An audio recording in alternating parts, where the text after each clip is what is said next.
Hola, soy Gilberto Durán y esto es Líder Comparte, cápsula de conocimiento de asuntos relacionados con la ingeniería. En esta oportunidad estaremos hablando de las condiciones ambientales. Analicemos un ambiente y su transferencia de calor con el exterior. Para esto se deberá realizar un análisis térmico considerando las propiedades térmicas de los materiales, las condiciones interiores, las exteriores, los requerimientos del exterior y la temperatura de diseño exterior. Normalmente para Venezuela, el aire exterior debe tener una temperatura mayor que la temperatura ambiente, lo cual provoca un flujo de calor por conducción y convección hacia adentro proporcional a ΔT.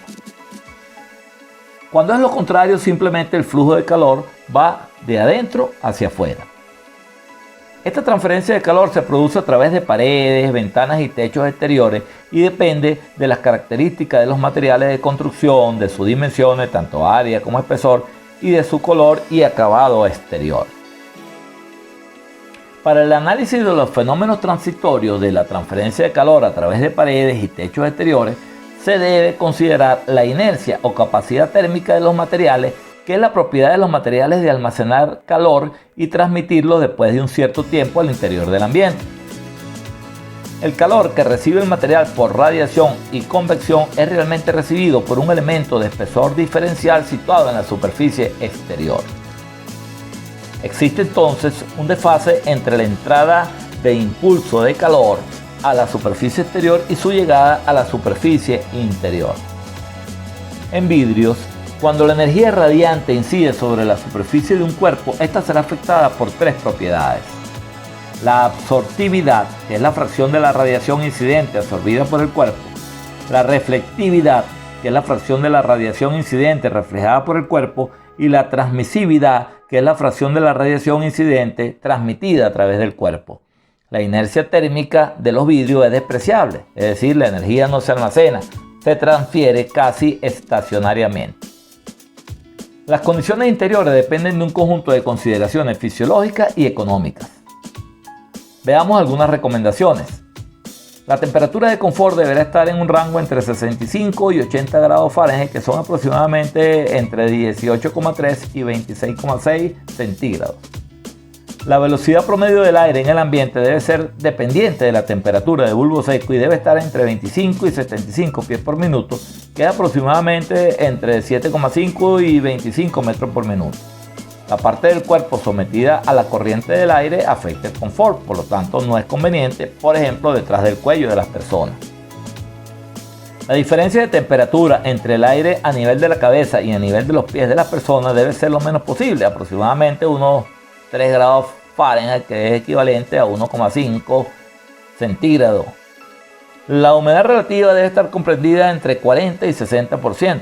Una humedad relativa menor del 30% origina resecamiento de la piel, boca y vías respiratorias.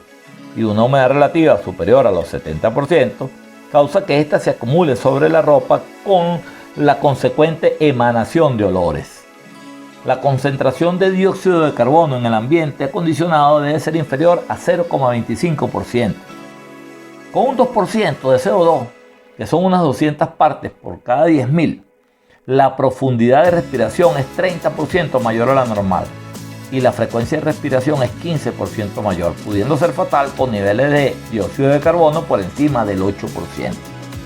Una persona adulta descansando exhala aire conteniendo aproximadamente de 3,5 a 4% de CO2 por hora, que son unos 1,55 por 10 a la menos 2 metros cúbicos de CO2 por hora. Las personas que viven en climas muy cálidos aceptan como confortable una temperatura efectiva más alta que las personas que viven en climas más moderados.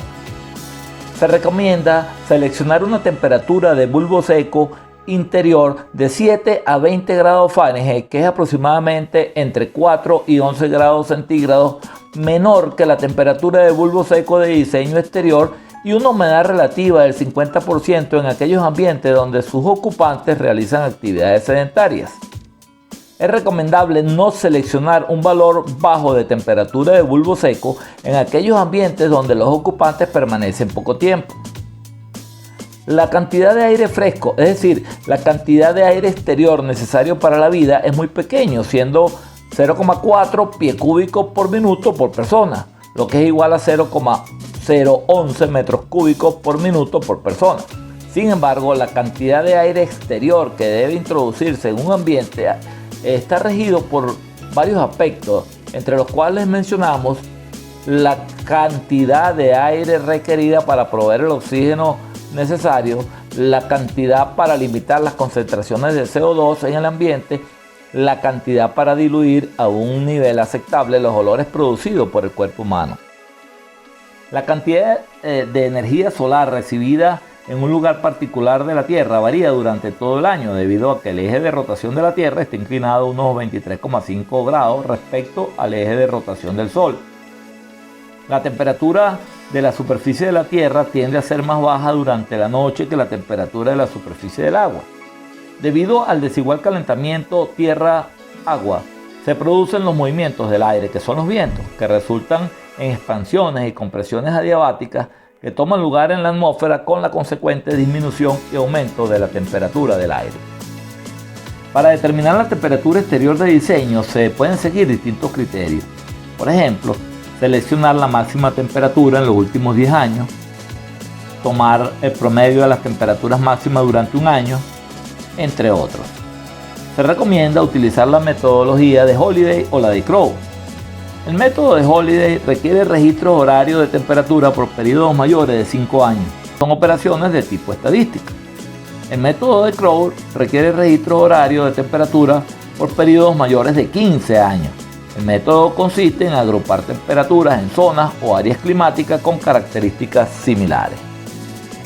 Esto es Líder Comparte, cápsula de conocimiento de asuntos relacionados con ingeniería mecánica, energética, diseño, gerencia, comunicación efectiva, ejecución de obras y ambiente.